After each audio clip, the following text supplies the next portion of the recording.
Bem-vindos ao 5º episódio. Hoje nós temos a honra de receber o Chris Jansen. É um grande empresário aqui nos Estados Unidos. Ele trabalha na área da construção civil. Ele já construiu mais de 1.000 casas. E depois de 15 anos com essa empresa, ele decidiu vender a empresa dele. Ele fez um trabalho missionário lá quando ele tinha 19, 20 anos, quase 30 anos atrás, mais de 30 anos atrás. Ele ficou lá 2 anos, aprendeu a falar português. Depois voltou para os Estados Unidos, casou e voltou ao Brasil a morar lá com a família dele, trabalhando para uma empresa internacional. Até tinha um filho que nasceu lá. E ele tem um grande amor para o Brasil e para o povo brasileiro lá. Legal. E aqui, galera, nós estamos aqui numa mesa com nós 3 empreendedores, né? Mas os 2 aqui são águias demais. Eu gostaria de dizer para vocês que, depois de o Chris vender a empresa, ele criou uma plataforma de gestão para as pessoas que trabalham na área da construção civil. Então, se você é uma dessas pessoas, eu convido você a assistir nosso episódio até o final. Meu nome é Daniel Araújo. E eu sou Jeff Burgess. E este é o Entre Mundos Podcast. Chris, seja muito bem-vindo ao Entre Mundo Podcast, Chris. Obrigado. Meu prazer estar aqui. Excelente. Eu tenho uma pergunta, olha, não sei se eu pronunciei seu nome da forma correta. Não sei se é Chris Johnson, Chris Johnson. Como é que pronuncia seu nome? De onde que é a origem do seu nome, Chris? Meu nome é Chris e o sobrenome é Yausi. Yausi. Sim, no Brasil todo mundo falava Jausi porque começa com uma J e vem da Suíça, na verdade. Ah, que legal. Fiquei bem encantado com a sua história. Eu acredito que todas as pessoas que estão nos assistindo agora eles vão ficar encantadas também com a história. Eu gostaria que você falasse um pouquinho para nós da sua infância, como é que foi, onde você nasceu. Legal. Eu nasci numa cidade muito pequena nos Estados Unidos, no oeste dos Estados Unidos, que é chamado Vernal, como 10 mil habitantes. 10 mil habitantes? 10 mil. Uau! Muito pouco. Muito pequeno. Sim, muito pequeno. E meu pai era um construtor. Então, eu sempre trabalhava com meu pai na construção. E sempre falava, eu nunca vou fazer construção, porque como filho não é bom, né? Trabalhar com o pai, construção, trabalho muito duro. Não quis trabalhar na construção. Mas eu fui criado, foi bom e depois da formação do high school, quando eu tinha 19 anos, em nossa igreja de Jesus Cristo, dos Santos dos Últimos Dias, temos a oportunidade de ser missionário. E você não sabe onde vai ser mandado. Então, meu amigo foi para a Califórnia, outro amigo foi para o Canadá, eu fui para o Brasil. Então, o Jeff também. Chris, o que você achou quando você recebeu o chamado para ir ao Brasil? Na verdade, eu não sabia quase nada do Brasil. Eu pensei da Amazônia, tipo mato. E você não sabia que tinha uma população muito grande no Brasil? Não sabia quase nada. Então, eu sabia muito pouco e eu fui para São Paulo. Então, eu fui desta cidade muito pequena, de 10 mil habitantes. Eu acho que foi a segunda vez que eu fui num avião. Fui para São Paulo. E, na verdade, quando eu cheguei em São Paulo, geralmente você vai com 2 missionários. Exato. Mas meu visto chegou no mesmo tempo dos outros. Então, eu esperei uns 3 meses em Filadélfia. Depois, quando chegou o visto, me mandaram para São Paulo. Quando eu cheguei lá, estava ninguém para me buscar. E eu cheguei o lá... nível seu de português, de 1 a 10, quanto que era o seu nível de português quando você chegou em São Paulo? Pouco. Nós fizemos um treinamento de 2 meses, mas falava quase nada. E eu cheguei no aeroporto, consegui sair e ninguém. Eu fiquei como 1 hora, 2 horas. E eu tinha uma carta com um endereço. E eu pensei, acho que eu vou pegar um táxi, então. E eu fui para a estrada e eu mostrei a carta para o motorista. Eu falei assim, você pode me levar aqui? Não posso. Eu fui para outro, você pode? Não posso. E fiquei sabendo que o endereço que eu tinha na carta foi uma caixa postal. Que legal, porque era caixa postal. Sim, então eu não sabia o que fazer e tentei ligar para meu pai. Mas na época foi muito difícil os orelhão com fichas que usava. Eu acho que a galera nova, eles nem sabem o que é um orelhão. Mas para você que está nos assistindo, um orelhão era um telefone público que ficava em vários locais públicos. Era um orelhão mesmo, parece uma Sim. orelha. E você tinha que comprar fichas para poder fazer as ligações. E finalmente, depois de 4 ou 5 horas, eu consegui ligar para Você ficou quase 5 horas no Sim, no aeroporto? aeroporto, ficando assim, o que eu vou fazer? E eu achei um número do escritório dos missionários. E eu consegui, com os fichas, ligar e falando assim em inglês. Hey, I'm here at the airport. I need help. Não entendo. E Não. chamei outra vez, eu falei assim, I need to talk to an American. E depois chamaram outro americano, falei, estou aqui no aeroporto. Mas uma pergunta, eles não estavam esperando você chegar, não? Falaram assim, eu falei, eu estou aqui no aeroporto. Um momento. Depois voltou. Pensamos que estava vindo amanhã. Eu, não, estou aqui agora. Não se preocupe, chegamos em 2 horas. Então você já começou com a Eu- impressão assim. Não, fiquei como um dia, como 8 horas no aeroporto. Oh. Assim. Então, isso que eu comecei em São Paulo. Mas, Então você não teve uma experiência tão positiva, não, quando você chegou. Já começou com uma experiência meio negativa, né? Ficar esperando. no primeiro dia foi um pouco difícil, com certeza. E o que você, quando você chegou em São Paulo, assim, você imaginava que São Paulo era uma cidade tão grande como ela era, como ela é? O que você imaginava de São eu Paulo? fiquei. Na verdade, eu gostei porque minha cidade não tem muito o que está acontecendo. E São Paulo há muitas coisas acontecendo. E então eu gostei. E foi uma grande bênção que eu aprendi a falar português rápido. Quanto tempo levou para você aprender a falar português? Com 3 meses eu já Conseguia comunicar. conseguia falar mais ou menos. Mas eu morei com brasileiros. Só brasileiros? Só brasileiros. Então, morei só com brasileiros, não falava muito inglês, e com 3 ou 4 meses já conseguia entender e falar, e foi muito melhor. Curiosidade, então já tem mais ou menos 30 anos que você fez esse trabalho missionário. Sim. Você ainda tem algum contato com algum companheiro seu da missão dessa época? Que mora no Brasil? Como 2 ou 3. Mas, na verdade, na época, foi bem antes de Facebook e Instagram e tudo isso. Então, é só com carta. Então, na verdade, perdi todo mundo durante 30 anos, mas depois, agora com Facebook e Instagram, reconectamos com algumas pessoas. Que legal. Então você fez a missão São Paulo, foi qual o nome da sua missão? São Paulo Sul? Sim, Em qual ano que você fez a missão? foi 91 e 92. Então, se vocês que estão nos assistindo tiveram vontade de se ver uma missão também nessa época e conhecer o Elder Jansen, como é que o brasileiro pronunciava seu nome? Jalsi. Elder Jansen, tem uma vontade de conhecer agora. Sim. Legal. Vem cá, mas você falou que veio de uma cidade muito pequena, mas sua família é uma família grande ou uma família pequena? Eu tenho 2 irmãos e uma irmã, 4 pessoas. Você é o mais velho, o mais novo? Tenho uma irmã mais velha e 2 irmãos mais novos. Ah, que legal. Sobre a missão, você ficou 2 anos fazendo esse trabalho missionário. Sim. Qual foi o maior aprendizado que você teve durante esse período, durante 2 anos lá no Brasil? Teve alguma experiência marcante durante essa missão? Muitas experiências marcantes, mas vou dizer assim, que eu tive, chamado companheiros, que você fica com uma outra pessoa. E foi uma pessoa que, sem educação, quase não tinha educação, e veio das favelas do Rio de Janeiro.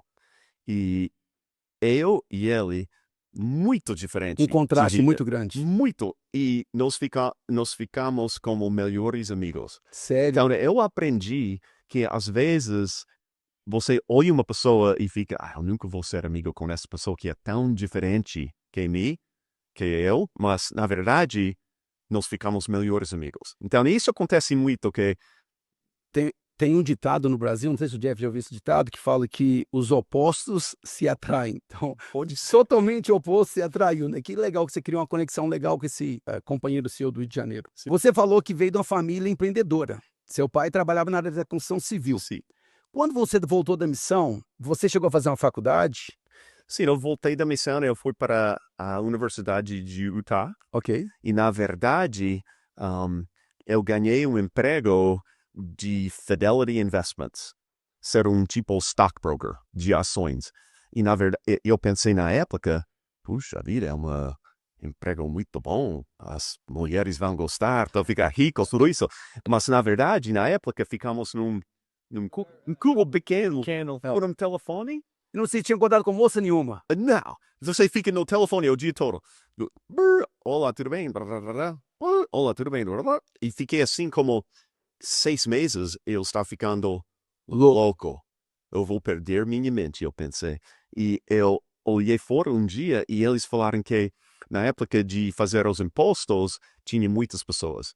E eles falavam, os gerentes falavam, se alguém quer sair como 3 ou 4 meses no verão, pode voltar e vai ser bom. E eu pensei, eu falei para meu amigo, eu sei construir uma casa, porque meu pai foi construtor. E você trabalhava com seu pai. Sim, eu nunca quis fazer construção, mas na época, naquele cubo muito pequeno, estar fora da casa, nas montanhas, construindo as casas, foi um sonho. Então eu falei, Vou voltar para a construção. vamos sair esses 4 meses, vamos construir alguma coisa. Ele falou, tudo bem. Então nós saímos, construímos uma casinha.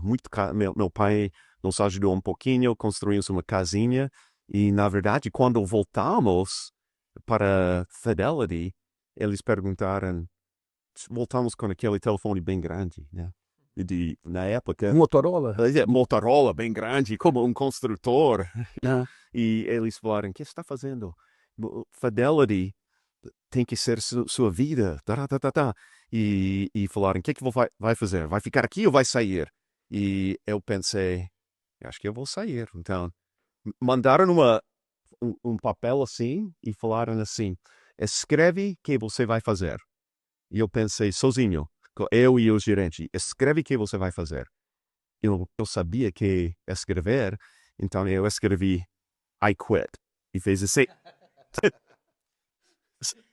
E quer dizer que, Desistiu, yeah. estou desistindo. O que o gerente falou? O que o gerente falou? Ele falou, tudo bem, sai daqui, algo assim. Assim, eu comecei minha vida como construtor, Ah. porque eu saí daquela empresa boa, mas Então você ficou mais ou menos 6 meses, quase 6 meses trabalhando na bolsa. meses trabalhando assim, sim. Você ainda investe na bolsa? Agora? É. Sim. Jeff, investe, Jeff, na bolsa? Pouco, sim. Legal. Não está muito bom agora com esta guerra. Mas sim. É melhor sem guerra. Exatamente. Então você saiu, aí quando você descobriu que você tinha um espírito empreendedor? Porque você voltou da missão, você fez faculdade, aí você foi trabalhar na bolsa, mas no fundo existia um espírito empreendedor dentro de você. Sim. Só estava dormindo. Não, não, é o seguinte, que tenho esse espírito e quando eu trabalhei no Brasil, quando eu voltei, eu trabalhei para uma multinacional. Eu fiquei quase 4 anos. E foi um muito bom emprego. Me fala um pouquinho mais sobre isso. Você voltou da missão e você não trabalhou na Bolsa de Valores. Você trabalhou para uma multinacional no Brasil. Eu voltei da missão Ah, e fui na faculdade, trabalhei na empresa de ações. ok. Depois eu fiz construção como 10 anos. E, na verdade, eu tive um acidente e quebrei minhas costas. Trabalhando? Não foi de snowboard. Eu tava pensando em fazer snowboard, acho que eu vou desanimar agora. Vai lá. Sim. Então, quando eu fiz este acidente, eu pensei, bom, eu não posso fazer mais construção, porque eu estou machucado. Então, eu voltei a estudar no MBA, sabe o que é? Sei, minha esposa fez um MBA. Eu fiz um MBA porque eu não podia fazer mais construção. E no MBA, quando terminei, eu conheci este multinacional. Eu tinha como, sei lá, 28 anos. Já estava casado já? Já estava casado com 2 filhos muito pequenos. E, na verdade, quando eu terminei o MBA, eu fiz algumas entrevistas e eles falaram assim, bom, você tem muita experiência em construção, mas não somos um banco. Não vai dar certo. Você lembra de Enron? Eu fiz entrevista com Enron. E foi muito bom que não. Que decidiu. E depois eu conheci numa feira de trabalho, eu conheci esta empresa multinacional, é chamada Hilti, que vende ferramentas e materiais para construção da Europa. E eu falei, bom, eu sei construção, eu fiz um MBA e foi um fit quase perfeito, mas eles me contratam, nós movemos para Oklahoma, porque o central dos Estados Unidos dessa empresa foi Oklahoma, e em Oklahoma eu conheci o gerente da América Latina. E eu falei para ele um dia, eu falei, bom, se você precisa de alguém no Brasil, eu falo português. Oh, é? Sim. E depois, algumas semanas, eles querem fazer uma entrevista por telefone. Ok, E a tudo bem. entrevista foi em português? Foi em português. Depois, 2 semanas, falaram, bom, eles querem que você vá lá para fazer uma entrevista. E eu pensei, bom, viagem grátis. Para onde? Livre. Para o Brasil. Para O São Paulo. Brasil? Então, eu fui para São Paulo fazer as entrevistas. E quando eu fui, na verdade, foi bom nas entrevistas, mas eu pensei, eu nunca vou morar aqui, porque é muito perigoso, muita poluição. São Paulo é uma cidade grande. Então você fez a entrevista, já veio desanimado já. Falou, não vou, vou morar nesse... Então eu voltei para os Estados Unidos e o chefe falou, o que você pensou? E eu falei assim, bom, talvez no futuro, mas agora eu acho que não está bom para mim, porque eu tenho 2 filhos pequenos e eu acho que não vai dar certo. E ele falou, mas por quê? E eu falei, não, porque eu não vou pôr meus filhos numa escola no Brasil. E ele falou assim, ok, que mais? Bom, não tenho muito dinheiro para viagem para a família dos Estados Unidos, para o Brasil, no Natal e tudo isso. E preciso de um carro bom no Brasil. E Tá blindado. e é muito perigoso, então precisam uma casa fechada com um conjunto. Então eu falei, não vai dar certo. E depois, então eu falei para minha esposa, foi bom, mas não vamos para o Brasil, não tem problema, vamos ficar aqui nos Estados Unidos.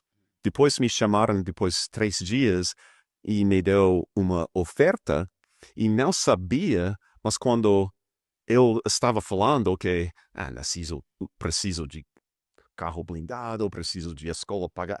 Eu fui negociando, sem saber. E ele estava querendo saber o que você queria.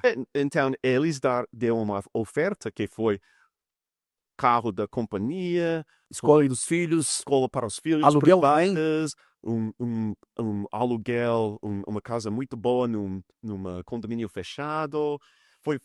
E muito e você bom morava... salário para a minha idade, foi um bom salário na época. Você se importa falar quanto você ganhava na época lá, do Brasil? Eu ganhava, na verdade, Você lembra em salários mínimos? foi como, eu acho que 15 salários mínimos, mas salário mínimo, eu me lembro que foi pagado em Swiss francs, francos da Suíça, Francos suíços. mas foi no valor de $100,000 por ano. Por ano? Sim. Ah, muito bom. Então, na época que tinha como 28 anos, e como 20 anos atrás, $100,000 para mim foi Muito um grande aumento. Mas você E pagava... também, o salário bom, também carro, casa. Estava tudo pago já. E na época, o dólar e o Real. real foi muito bom, então Já era real já na época? foi real. Foi real. Mas nós viajamos muito no Brasil e foi muito barato. A vida no Brasil foi muito boa. Que legal, que legal. E você Então, comentou... foi uma grande benção. Nós adoramos o Brasil. Legal. Essa empresa multinacional, dando uma pesquisada, elas são mais ou menos 120 países que essa empresa ela opera.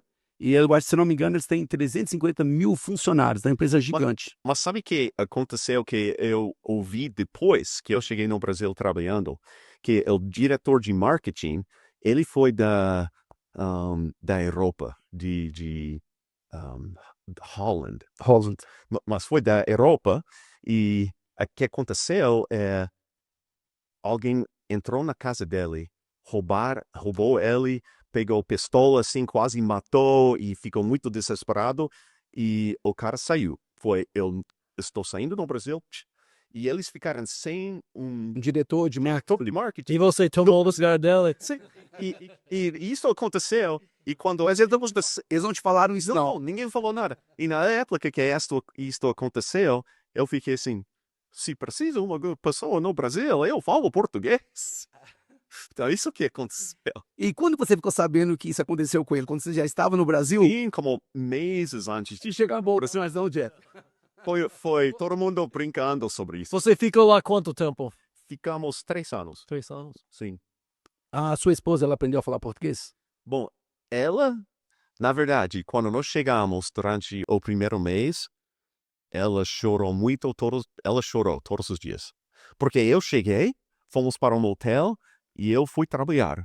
E ela ficou sozinha num hotel com 2 filhos, como 1 ano e 3 anos, sem falar português e ficou louco assim. Então foi muito difícil para ela durante um mês. Depois, quando mudamos para casa e ela ganhou amigos e empregada e tudo isso, ficou muito melhor. E quando nós saímos 3 anos depois, ela ficou muito brava comigo. Ela não queria sair do Brasil. Ela não queria mais sair do Brasil. Não. Ela queria ficar no Brasil mais 3 anos. Engraçado Ficou porque brava. A minha esposa não queria sair também. O que aconteceu é, nós tivemos 2 filhos pequenos e ganhamos mais um filho no Brasil. Então, aqui nos Estados Unidos, mãe com 2 ou 3 filhos pequenos, não temos babá, empregada, nada assim. Então, é muito difícil para a esposa. Quando eu voltei do trabalho nos Estados Unidos, ela está muito cansada, ela fala assim, aqui, você pega bebê. Então, ela não tinha uma babá para ajudar ela lá no Brasil? Tinha lá, tinha no Brasil. Mas no Brasil, ela tinha babá, empregada. Eu voltei na casa à noite do trabalho, casa limpo, esposa muito feliz. Ela falando, vamos jantar. Então, Então ela tinha uma pessoa para fazer a comida, para poder limpar a casa, para ser babá. Ela sentia uma rainha no Brasil. eu falei assim, o que você fez hoje? Nós jogamos tênis, eu fiz um curso de tênis. Nós fomos para o centro com meus amigos. Então, para ela, naquela época, para uma mãe nova, como 25 ou 28 anos, foi uma vida muito boa. Agora, que curiosidade para vocês dois são americanos. No Brasil, a maioria das pessoas que têm uma classe média alta, eles têm empregada que passam roupa, que limpam a casa, que fazem comida. E aqui nos Estados Unidos não tem muito isso aí. A pessoa que limpa a casa, ela vai de vez em quando, 1 vez na semana ou 2 vezes na semana, depende da demanda. Mas os americanos são muito independentes, eles fazem muitas coisas por ele mesmo, é cultural. É dinheiro também. Porque no Brasil, eu acho que nós pagamos como $400 por mês para uma empregada que 8 vive na horas. casa. Sim, Aqui seria $4.000, seria 10 vezes mais. sim. E então, aqui talvez os muito ricos fazem isso, mas as pessoas normal, não. E também é cultural um pouquinho. A minha esposa, não sei se nós estávamos conversando sobre isso outro dia, porque lá no Brasil nós tínhamos uma pessoa que trabalhava na nossa casa, ela ajudava todos os dias. A minha esposa sempre ela fazia depilação, ela e minhas filhas, depilação eles são muito comum lá no Brasil, fazia o cabelo no salão, gastava bastante dinheiro com cabelo. E aqui a minha esposa aprendeu a fazer a unha dela, minha filha aprendeu a fazer isso, trabalhar com cabelo, aprendeu a desenvolver tantas habilidades que no Brasil não tinha essa necessidade, mas aqui realmente tem essa necessidade. Mas que legal, então sua esposa sentiu uma rainha no Brasil, falou, não, vamos ficar mais tempo aqui. Ela queria ficar mais tempo. Você estava morando em São Paulo mesmo ou mudou para outro lugar? Bem em São Paulo. Qual bairro que você morava lá? Grande Julieta. Sabe onde é? Eu não conheço. conheço. Grande Julieta. Perto de Morumbi. Morumbi, ok. Bom bairro. Foi tipo 7 prédios, fechado, com piscina, com loja, com restaurante. E vocês passeavam muito no Brasil lá? Muito. Muito? Sim. Todos os estados tinham o costume de ir para outros Não, estados? de trabalho eu passei quase todos. Mas viagem fomos para Salvador, Nordeste, Rio de Janeiro, algumas vezes para o Sul. Então você conhece bem o Brasil, então? Sim. Ah, que legal. Agora, qual o filho que nasceu no Brasil? Qual que é o nome dele? Qual Ele é Bryson Adriano. que é a idade dele hoje? Vou colocar uma foto. pro Ele pessoal tem ver. 21 anos agora. E onde que ele está hoje? Aqui em Silvânia? Hoje Sim. está no Spring Break em México. Ah, que legal. Mas ele mora em Provo. Então você falou que tem 4 filhos, correto? Sim. E você falou que tem uma filha que está fazendo um trabalho missionário também? Ele está na República Dominical agora. É República Dominicana? Sim, República Ela Dominicana. está falando espanhol, então. Fala bem, sim. E tem quanto tempo que ela está já fazendo esse trabalho missionário? Como 4 meses. 4 meses? Uhum. Que legal. Então agora em casa está você, sua esposa, tem mais filhos menores ou já tem filhos casados já? Eu tenho 2 filhos casados, tenho 2 netos, Você já é vovô então? Tem 2 netos? tenho 2 netos Ah, que e legal. 2 filhos casados e um filho de 21 não é casado e outro que está fazendo o trabalho missionário agora. Ah, que legal. Então nós agora é bem diferente porque são os 2 na casa. Aconteceu muito rápido, ok? Foi nós 2, 4 filhos, criamos, saíram e são dois E o filhos. teu filho de 21 anos que morou no Brasil? Ele morou no Brasil de 21 anos de idade. O que está solteiro que morou no Brasil, correto? Que nasceu no Brasil. Nasceu, yeah. Então, o que está solteiro que nasceu no Brasil. Sim, E hoje ele está noivo, está namorando. está namorando. Ah, que legal. Bacana.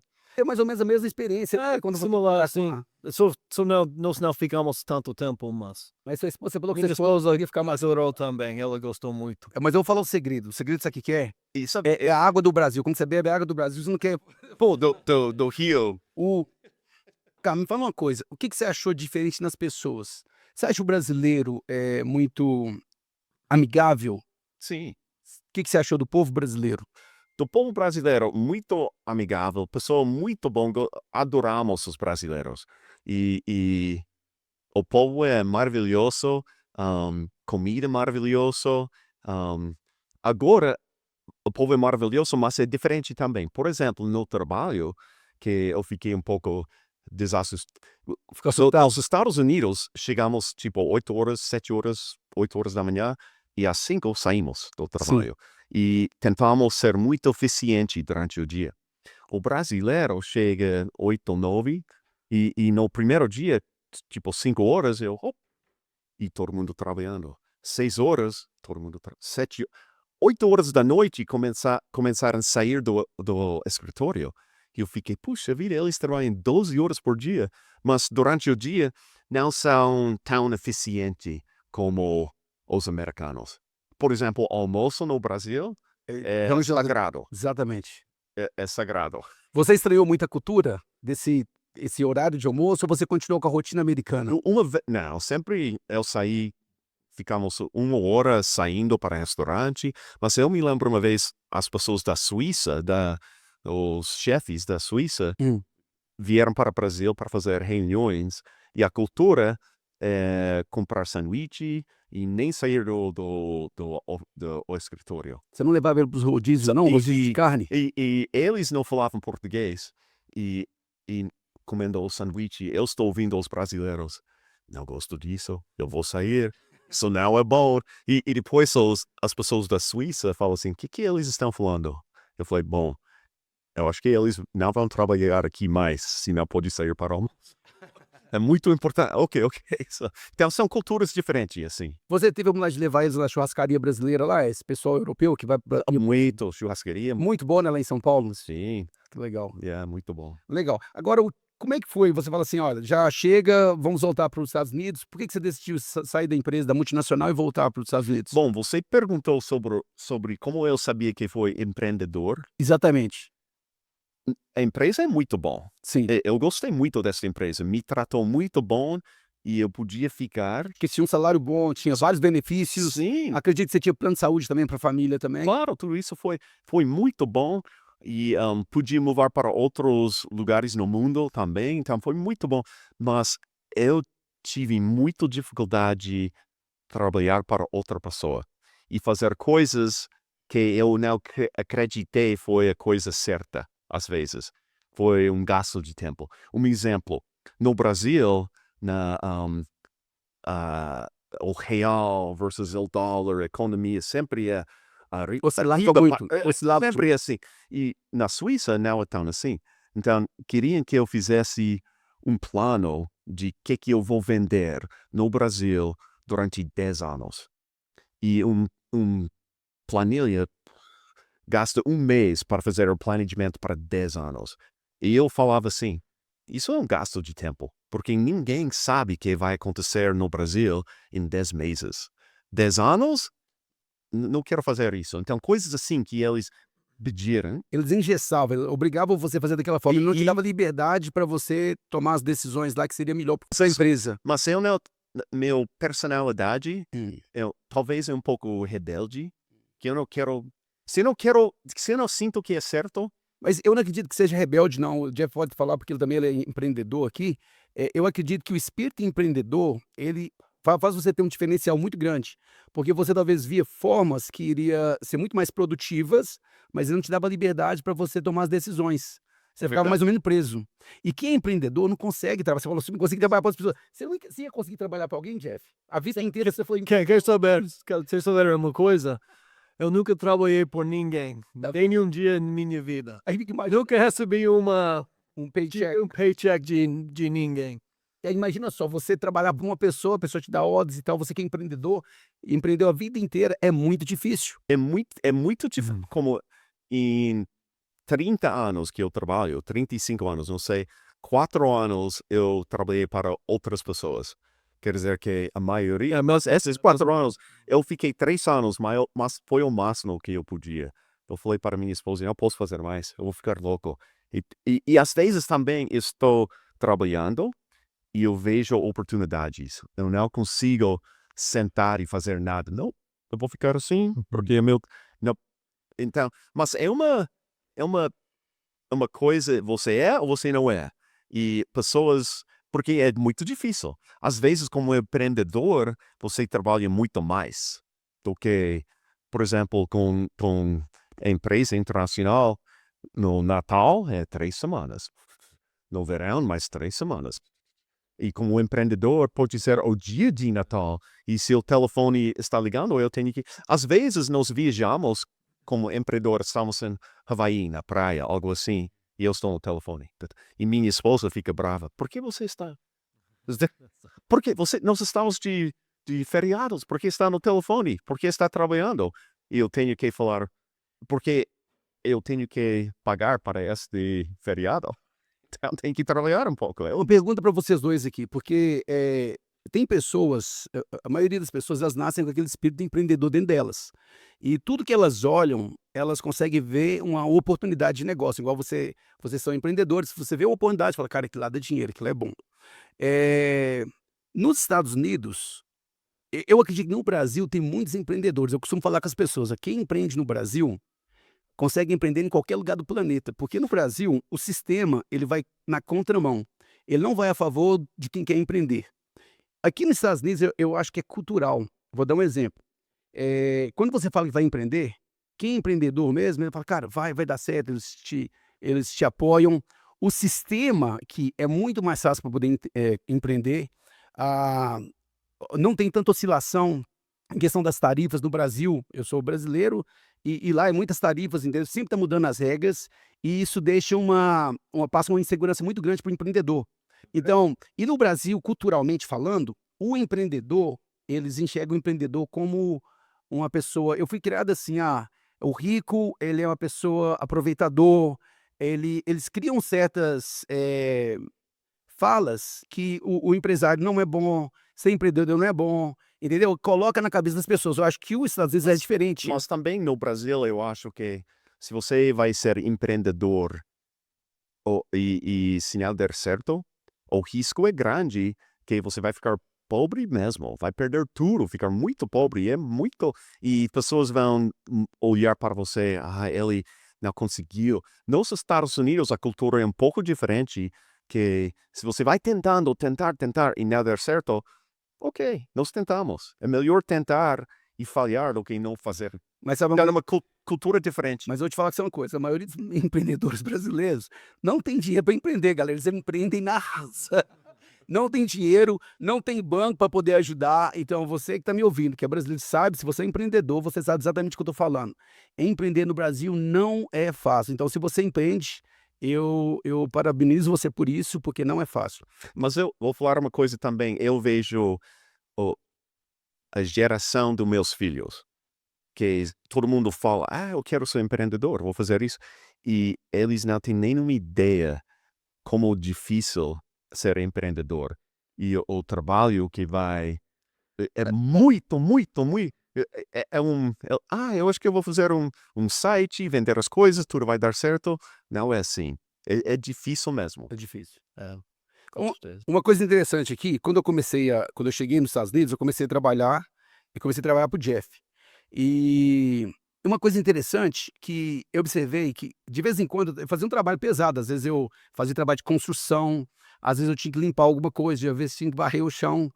O Jeff tem um poder aquisitivo muito alto e, assim, chegava o filho dele para trabalhar comigo, cara. 14 anos, eu falei assim, cara, eu pensava assim, cara, o menino não tá trabalhando no escritório, o Jeff colocando trabalho pesado, às vezes carregando coisa pesada, eu ficava admirado, né? Eu falei assim, cara, que legal, isso é legal ensinar o filho que não é fácil conquistar as coisas, para ele valorizar mais. E sempre, todos os dois, seu filho trabalhou comigo. Eu lembro que uma vez o Jeff me ligou, estava muito frio mesmo. Ele falou, Daniel, onde você tá? Eu falei, eu tô aqui em Iron West. Ele falou assim, olha, eu tô mandando meu filho para aí. Eu falei, Jeff, tá muito frio, você tem certeza que vai mandar ele aqui? Ele falou assim, daqui passou 30 minutos, o filho dele chegou, foi trabalhar comigo. Então, assim, eu observo que os americanos, eles incentivam os filhos a começarem a trabalhar cedo. No Brasil já tem lei que não pode trabalhar. Eu já vi crianças sendo presas no sinal, tentando trabalhar, vendendo alguma coisa no sinal para ajudar a família a comer, e eles são presos, os pais pagam multa, entendeu? E já é o sistema que eles apoiam isso. Tem até a forma da taxa, né? Você pode deduzir taxas através do trabalho do seu filho também. Então, um sistema que ele apoia o empreendedorismo. No Brasil, não, vai contra. É muito difícil. Sobre vocês, essa cultura de colocar os meninos para trabalhar a partir dos 12 anos de idade. É uma cultura americana, não é? Eu vi no Brasil, os brasileiros geralmente que têm dinheiro, Sim. tem babá, tem empregada, tem tudo isso. Então, os filhos Não fazem nada. nem sabem lavar louça, nem sabem limpar a casa, não fazem nada de coisa assim. E é uma cultura diferente. Aqui um pouquinho também, mas geralmente eu acredito como o Jeff que meus filhos sempre trabalhou com construção. Curiosidade, tarefas de casa. Os filhos faziam tarefa de casa? Tem alguma tarefa em casa que eles faziam ou não? Sempre, Sempre faz tarefa de casa. sempre. Legal. Como lavar as louças, como limpar no sábado. A minha filha Hannah gosta de lavar a louça, Hannah. Essa geração nova tem muita dificuldade, mas eles fazem um trabalho lá assim, mas tem que ficar na cola, viu? Que não é fácil, não. Mas que legal. Vamos voltar, vamos falar um pouquinho então. Falou do Brasil, aí você veio para cá. Chegou aqui. Como é que foi abrir essa empresa? Qual que é o nome da sua empresa? E você ficou 15 anos com ela. Fala um pouquinho da sua empresa, o número de casas que você construiu. Como é que foi? Quando eu voltei do Brasil, comecei uma empresa de construção, construindo casas, chamado Timberhawk. E foi muito bom. Foi indo e começamos o primeiro ano como 10 casas, 20 casas Por ano. por ano. E no ano de 2008, construímos, eu acho que como 80 ou 90 casas. Muito bom. Até eu Em um ano? em um ano. Então, até eu fiquei pensando, puxa, eu tenho, sei lá, 35 anos e eu vou aposentar logo. Está dando muito bom. E de repente, em 2008, no final do ano, o mundo foi uma grande acabou aqui, né? a crise foi grande. Crise. É. Quando isso aconteceu, eu fui, tipo, em uma semana, eu tenho milhões de dólares para eu tenho 3 ou 4 milhões de dívidas que eu não posso pagar. Mas E os bancos ligando para mim, você tem essa dívida de 2 milhões, você tem que pagar. Eu não posso pagar, não tenho mais dinheiro. Porque eu tinha muitas casas em construção que as pessoas só pagavam $500 de depósito. E depois eu, com os bancos, e depois, quando a crise aconteceu, todo mundo... E o banco falou assim, nós queremos o dinheiro. Eu não tenho o dinheiro. E foi uma época que, em uma semana, foi muito bom eu não sei o que eu vou fazer. Então você quebrou completamente? Não quebrei, mas foi muito difícil durante 3 ou 4 anos para me ficar nível de novo. Porque o que aconteceu? Eu falei para os bancos, bom, se eu posso alugar as casas, vamos trabalhar juntos, vamos fazer isso. Ou um fornecedor me ligava, você está devendo $200 mil. Você pode pagar? Não posso. Quanto pode pagar? Pode pagar 20 mil por mês. Eu falava, como 200 por mês, tá bom? Então, com muitos fornecedores, eu pagava muito pouco assim, mas cada mês. De repente, quando eu tive um pouco de dinheiro, e vamos supor que eu estava devendo $100 mil, eu ligava assim, bom, eu posso pagar 50 mil agora, você esquece o resto, está bom? Ou senão eu vou continuar pagando 200 por mês. Não, está bom. Então eu fiz muita coisa assim, não quebrei a empresa, mas foi uns 3 ou 4 anos que foi muito difícil. É verdade que para chegar no paraíso a pessoa tem que passar pelo inferno? Sabe, Você passou pelo inferno, né? Vai chegar no paraíso. e que eu fiquei impressionado com minha esposa, eu chegava do trabalho falando assim, eu acho que vai quebrar tudo. Eu acho que vamos mover para um apartamento muito pequeno, não sei o que nós vamos fazer, é muito ruim. E ela falava assim, não, acho que vai dar certo. Você quer saber o que os filhos fizeram hoje? Blá, blá, blá. Eu fiquei assim, nós não estamos comunicando. Mas foi assim, ela tinha fé que tudo ia dar certo e tudo deu certo. Agora, uma coisa que eu acho é o seguinte, quando o casal ele tem sintonia, quando o casal tem sintonia, o marido, se ele for empreendedor, ele pode estar passando por o momento mais difícil da vida dele.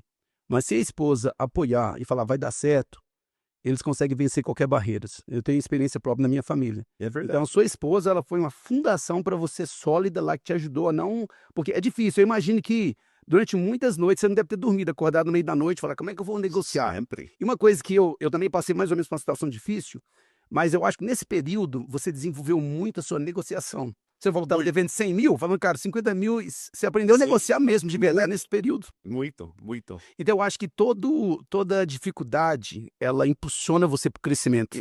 Eu ia falar que aconteceu nessa época, eu tinha uma fábrica, mas não uma fábrica, como que fala, um warehouse. Um depósito. Tinha um depósito Sim. grande e estávamos construindo quase nada, como uma casa por ano, 2 casas por ano. E eu falei para meus funcionários, bom, nós temos esse grande depósito, estamos construindo quase nada, o que nós podemos fazer diferente? E nós pensamos, poderia fazer casas modular? Ou poderia fazer casas como um kit? Quem deu a ideia? Foi eu, junto com os funcionários. Fez um brainstorm com os funcionários. Os funcionários, porque eu falei assim, ou nós achamos uma coisa diferente, ou você não vai ter emprego. E quantos funcionários você tinha na época? Como 15? 15 funcionários. Sim. E a conta não estava fechando. Chegava no mês, estava difícil para poder pagar os funcionários. Sim, Aí você chamou eles, falou, cara, olha, não vai dar certo, o que você acha que nós devemos fazer? Aí eles vieram com a ideia. sim, eu falei, não, vamos fazer um brainstorm, temos que fazer uma coisa diferente, senão eu vou fechar tudo. Caraca. E nós achamos a ideia de Zip Kit Homes, que são casas modular e como uma kit. Aí nós construímos dentro do depósito e tentamos muitas coisas. E algumas deu certo, algumas não deu certo. Mas esta foi assim. E no final, a empresa ficou Zip Kit Homes, que faz só casas modulares e como kit. Quando a pessoa tem mais opções, quando uma está ruim, a outra consegue segurar a onda. Mas quando você coloca o foco naquela que você acha que dá mais dinheiro, o negócio expande de uma forma. Mas você comentou que você tentou várias coisas. Eu acho uma coisa interessante, quando o cara é empreendedor, o pessoal pensa que empreendedor não erra. Eu acho que empreendedor erra pra caramba. É errando que a gente aprende a acertar. A gente tenta minimizar o erro. A gente faz um planejamento e, através da experiência, a gente consegue minimizar um pouco, mas vai acontecer. Mas uma coisa que eu acho que o empreendedor faz, que eu admiro demais, eu tive experiência com o Jeff aqui também, quando ele erra, ele conserta muito rápido. Por exemplo, eu e o Jeff, nós entramos num negócio lá de importar carro lá para o Brasil, mandar carro para o Brasil lá. E nós não sabíamos nada do negócio. Começamos o negócio lá e mudou tudo na época que nós fizemos. As taxas mudaram, o valor, a tarifa. Então, nós fizemos tudo certinho, demorou para a gente aprender. Porque quando você pergunta a pessoa como é que faz, ele não vai te falar como é que faz para importar um carro. É um mercado que eles não querem explicar. Aí nós descobrimos tudo. Depois descobrimos, mudaram as tarifas. Aí, por exemplo, o carro que nós mandamos para o Brasil, que investiu lá $160 mil, e a gente tinha que vender o carro como se fosse em reais. O valor em reais, o pessoal entender. R$850 mil, nós levamos o carro ao Brasil R$850 mil. E aí o carro estava certo de vender ele por 1,2 milhões. Mas mudou tudo, o valor do carro desvalorizou, e a gente não conseguia vender o carro pelo valor que nós nem levamos. Aí acabou o Jeff levando um prejuízo aí de uns 200 mil, mais ou menos, né, Jeff? Uns 200 mil, por quê? Porque ficou parado o carro um ano, não comprava, o valor não estava batendo, entendeu? Até o Jeff falou assim, Daniel, não adianta mais, vamos mudar. Aí vendemos o carro rapidinho e perdeu um pouco, uma grana e a dor de cabeça também. Mas uma coisa que eu observo, porque tem pessoas que estão empreendendo, está no negócio, o negócio não está dando certo, a pessoa está quebrando a cabeça 1 ano, 2 anos, 3 anos, 5 anos, cara, não consegue abandonar aquilo. E o empreendedor que entende isso, ele viu que o negócio não está dando certo, ele vai sair fora e vai mudar para uma estratégia que funciona. Quando você descobriu que essa empresa de casas realmente estava funcionando e você conseguiu dar a volta por cima? Que ano da sua empresa? Que foi para cima de novo. É, porque você reuniu com os funcionários e falou: olha, vamos fazer casas modulares, casas planejadas. Para você que não sabe, que eu vou colocar o valor. Não, no primeiro ano ganhamos um pouco, depois um pouco mais, depois foi aumentando. E ficou uma boa empresa, mas foi criado por necessidade. Desespero, né? Na hora do desespero lá. Foi criado por desespero, na verdade. E, Jeff, você teve alguma experiência assim já, Jeff? Que você passou por um momento muito difícil? Como o Chris falou, da 2008 foi difícil para todo mundo. Você estava na construção também, em Sim, 2008, estava. telaria também, então também vocês passaram dificuldade. Então. Sim, foi uma época muito difícil. Todos os bancos, tudo estava uma bagunça. Eles não emprestavam mais dinheiro, não? E as casas que o dinheiro que você pegou emprestado, os juros aumentou demais? Os valores das casas caiu muito. Então, por exemplo, se você comprou uma casa por $500 mil, você ia vender por $500 mil, aí ela passou a valer 300 mil? Sim. Caracas, é muita grana que o pessoal perdeu. Então, muita gente quebrou, então, nessa época. Muita gente. Muitos. Eu acho que na construção foi tipo 85% quebrou. E quando que voltou ao normal? Porque isso aconteceu em 2008. Quantos anos demorou para poder levantar? Dependendo onde você estava, mercados eram diferentes, voltavam alguns mais rápido do que outros. Nossa. Por exemplo, mesmo de Cedar City a St. George são pertinhos, mas St. George voltou bem mais rápido do que Cedar City. Ah, entendi. Agora, quando a sua empresa estava no auge, quantos funcionários você tinha na sua empresa? Recentemente, Recentemente, 20 a 25. 20, 25. Sim. E aí, o pessoal não entende como é que funciona. A casa, galera, explica pra gente um pouquinho como é que funciona a construção. A pessoa liga para você: olha, Chris, eu tô querendo uma casa. A casa minha, eu quero ela de 300 metros quadrados. Eu liguei para você hoje. Nós combinamos o valor. Quanto tempo demora para você entregar a casa para mim pronta? Depende da casa, mas geralmente 2 a 6 meses, dependendo. 2 a 6 meses. Sim, 2 a 6 meses. Cara, É rápido. é muito, É muito rápido. E, na verdade, eu acredito que no futuro tem muita oportunidade para casas modular e como kit, porque com tecnologia, é como carro. Você não constrói um carro numa casa, outra casa, seria uma fábrica. Então, uma fábrica, e eu acredito que no futuro vai ter fábricas grandes que constroem casas quase como carros. Isto que eu acredito que vai acontecer no futuro. Mas ainda não está chegando, mas faz sentido que vai acontecer assim. Porque pode ser muito mais eficiente dentro de uma fábrica do que na rua, entende? Então você está falando que constrói a casa na fábrica lá e monta no local que a pessoa tem lá, o lote dela lá. Legal. Agora tem uma pergunta. Você falou que ficou com a empresa sua durante 15 anos.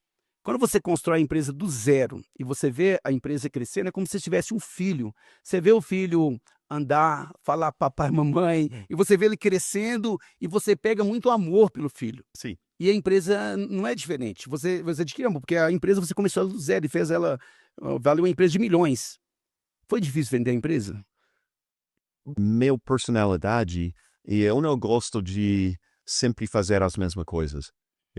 Fica cansativo para mim. Então, por isso eu já mudei para vários locais e eu gosto de fazer coisas diferentes.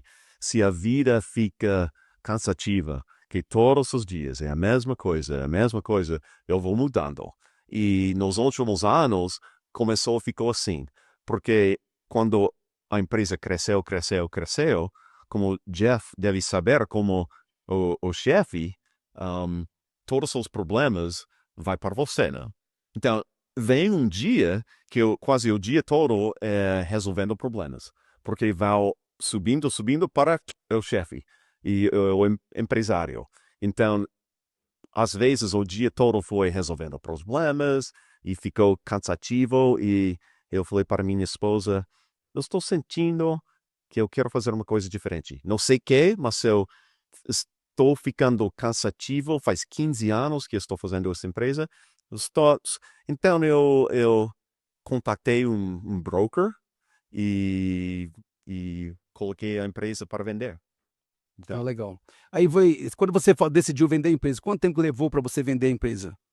levou como 6 meses. 6 meses. Cara, muito rápido, hein? As coisas que funcionam mesmo. 6 meses. Agora vem cá, você já tinha uma ideia do que você iria fazer depois que você vendesse a empresa? Bom, estou fazendo, você falou um pouco sobre tecnologia, software. Então, o que aconteceu é quando eu era empresário de construção, eu sempre estava procurando um bom software para minha empresa, para casas modulares e como kit. E eu não achei o software que eu queria, então eu comecei a pagar uma pessoa na Índia. Vamos fazer uma coisinha assim. Ok, paguei um pouco mais. Queremos assim. E sempre eu fiquei durante como 10 anos pagando um pouquinho mais, mas o software era para minha empresa, somente para minha empresa. E quando eu vendi a empresa, Você não vendeu o software, só vendeu só a empresa. era o software para mim ser mais eficiente dentro de minha empresa. E depois, quando eu vendi a empresa, Aí você aluga o software para eles agora. os funcionários e os empreiteiros falaram: o software é bom, você já pensou em vender, oferecer para todos? Então eu pensei, uma boa ideia. Então, durante os últimos 6 meses, eu estou mudando o software para que não funciona somente para minha empresa, mas para várias empresas. Agora tem app no iStore, the App Store e tudo isso. Fala um pouquinho mais do software, porque quem está nos assistindo, talvez eles querem entender o que o software é, porque você descobriu a dor da sua empresa e através da dor, durante 10 anos de experiência, você foi modelando o software de uma forma que iria atender às suas necessidades. Sim. Eu acredito que tem muitas pessoas que estão nos assistindo agora que têm essa mesma dor. E explica um pouquinho o que o seu software vai fazer para a empresa deles, que vai... Então, é um software de gerenciamento de projetos. Então, tem várias partes, um schedule. Agendamento. Então, tem um agendamento. Por exemplo, para construir uma casa, tem um agendamento de, vamos dizer, 100 coisas. Da primeira coisa, talvez ele permite e coisa assim. Para a última coisa, é entrar na casa, entregar a casa. Então, tem como 100 passos e tem que ser feito no ordem correto. Se você não fizer, ele não prossegue. Isso, e você tem que ser no ordem correto e também tem que pessoas diferentes têm que fazer, tem que ser pessoas responsabilidades e depois, então é um schedule e quando uma coisa mover, todo se move. Entendi. Então é um schedule e também é uma grande coisa de uma grande parte é controle de qualidade, porque são empreiteiros que fazem muito do trabalho. Então vamos supor uma eletricista. Então eu tenho no app uma lista de coisas de qualidade que para ele receber o dinheiro, o pagamento, ele tem que fazer check, check, check, check, check. Até a última coisa é você limpou suas coisas, está tudo limpo e ele tem que fazer um check. E quando fizer um check, Você libera o pagamento. ele manda uma mensagem para o gerente que o eletricista terminou e ele quer ser pago, depois ele tem que verificar. Então, 2 pessoas verificam que está certo, depois paga. Então, tem este checklist de qualidade para todos. Cara, isso é sensacional. Porque então, todos os subcontratos, eles têm acesso a esse aplicativo, um aplicativo, correto? Então, aí você tem acesso e tudo, quando eles fizerem tudo, aí eles vão marcando e você vai monitorando o que eles estão fazendo. Sim. E se eles não estiverem fazendo aquele prazo, você pode cobrar deles também, né? Olha, o prazo era tal data, você não fez, você consegue monitorar isso também ou não? Sim, claro. Cara, muito bom. Então, isso é outra coisa que faz, você põe os planos? Sim. Planos? Os planos, No, Plantas. as plantas vai na aplicação e também todos os colores e specs. Significa carpete é isso, pintura é isso, as portas são isso. Tudo está na aplicação. Então, agora o empreiteiro não precisa ligar. Que cor é a pintura? Que tipo de... Ele só olha no aplicativo. Olha, está aqui. Então, é um aplicativo bem fácil de trabalhar com ele ou É muito, complexo? é muito fácil porque construção nos Estados Unidos, a maioria dos empreiteiros são um pouco simples. Não gostam muito de tecnologia. Então tem que ser muito Tem que ser simples. simples, né? Tem que ser muito simples. Mas também o que eu acho é o seguinte, é para construção, mas um projeto, se você está criando uma casa, ou um software, ou Qualquer área, uma festa, qualquer projeto, qualquer ele funciona. projeto, você tem planejamento, Sim. pessoas têm que ser responsáveis, tem que ter controle de qualidade. São Mas coisas então o projeto seu, documentos. então ele não é específico para construção, ele é para projetos em geral. É específico para construção, mas eu acho que funciona muito bem para qualquer projeto. Que legal. E sua intenção é vender ele a nível mundial ou a nível nacional? Eu gosto. Mundial seria muito bom. Então aí, brasileiros aí, ó, pessoal aí da Inglaterra que está nos assistindo, da Austrália, Canadá. Está lançando agora. O custo eu cobro é muito barato, é $100 por mês. Você Ok. paga mensal $100 por mês, E eles têm acesso ao aplicativo tudo. 24 horas por dia. E para adquirir esse aplicativo, quando que você vai lançar o aplicativo? Não, estou lançando agora, estou no processo de lançar E agora. qual que é o nome do seu aplicativo? Focus Project. Ok, cool. E se eles quiserem comprar, onde que eles vão achar esse aplicativo disponível? Meu website é focusproject.com. Então, nós trabalhamos na área da construção civil. Eu acredito que tem muitos engenheiros aí que devem ter assistido nosso podcast. Vai ser interessante aí para o projeto de vocês. Até para um software para mover para outra língua, como o português, eu acho que seria muito fácil. Muito fácil. Deve ser. É só mover os... Seria muito fácil, eu acho. É muito fácil. Eu acho que você vai aumentar seu leque de oportunidades Sim. se você fizer isso para os brasileiros, né? E além do mais, você entende, conhece a cultura do Brasil, entende como é que funciona. Cara, que legal. Eu gostaria que você pensasse no Chris, se o Chris tivesse 20 anos hoje, qual o conselho que você daria para você? Se você tivesse 20 anos, isso aí para todos os rapazes que estão na idade de 20 anos, é como se fosse os rapazes, você que está nos assistindo hoje. Qual o conselho que você daria para essa pessoa? E qual lição que você teve, assim, que realmente mudou a sua vida, que você poderia compartilhar com a gente? Eu diria assim que todos nós temos talentos diferentes. Deus deu para nós talentos diferentes. E com 20 anos, que eu falo para meus filhos, a coisa mais importante é entender que talentos você tem, que você gosta de fazer, que você faz muito bom, que você faz melhor do que qualquer outra pessoa. E assim você vai trabalhar com isso. E esquece sobre dinheiro, tudo. Não vai ser você um médico porque ganha muito dinheiro se você não gosta de coisas assim, de pessoas doentes, não? Porque vai ser um médico. Então, você tem que descobrir quais são os seus talentos. E se você tem 20 anos, a coisa mais importante é descobrir que você é muito bom. E depois vai 100% em cima que você faz muito bom. E eu li um livro antes que fala você tem que entender seus talentos e também que pessoas vão pagar. E onde eles cruzam, por exemplo, se eu gosto de basquete, mas eu nunca vai jogar no NBA, não é bom. Sim. Mas se eu gosto de, sei lá, uma coisa que pessoas pagam, talvez um software. Eu gosto de fazer programação de software, pessoas pagam para isso, eu sou muito bom disso, vai para frente. Então, descobrir isso e vai atrás disso. Excelente. E também eu diria para uma pessoa de 20 anos, eu acho que o mundo está mudando, que às vezes faculdade não é a coisa certa para todos. Eu acho que, na verdade, no marketing, eu acho que as coisas mudam tão rápido que não é muito bom na faculdade. É muito bom. Você aprende no YouTube. As coisas estão mudando tão rápido. Então, nossa época foi faculdade. Mas agora, não para todo mundo, eu acho. Excelente.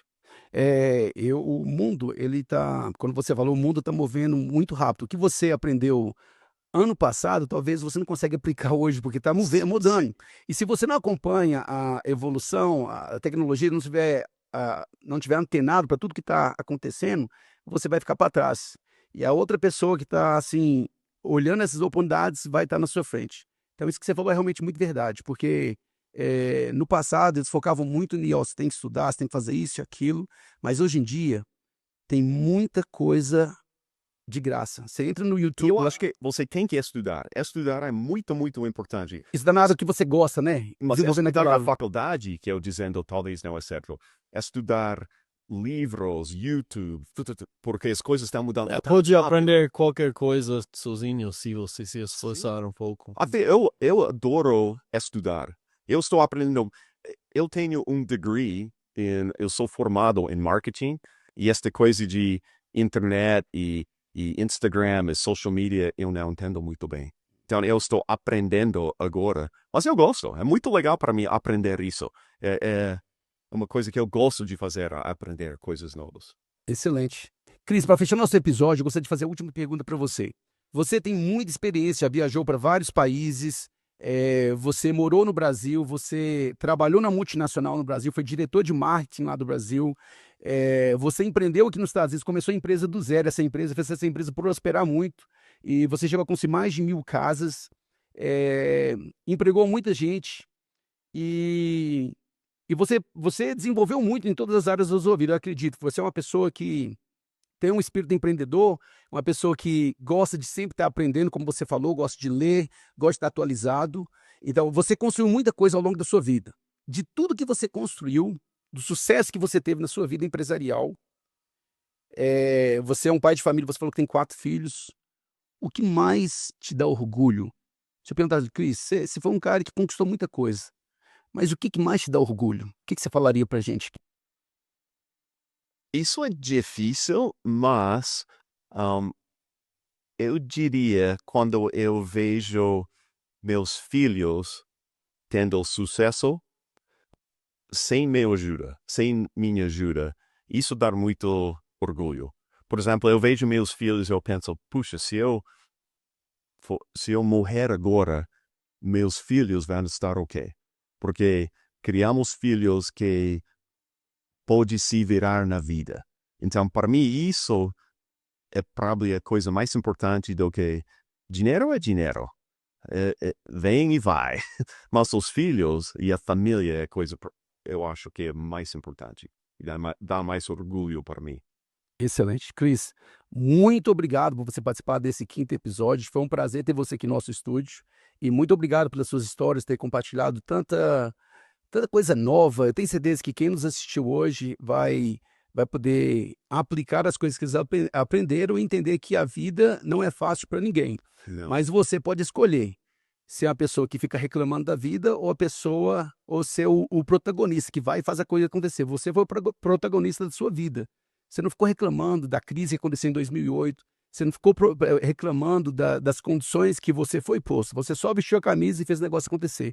Isso que um empreendedor de sucesso realmente ele faz. Parabéns, muito obrigado. Obrigado. Foi um prazer.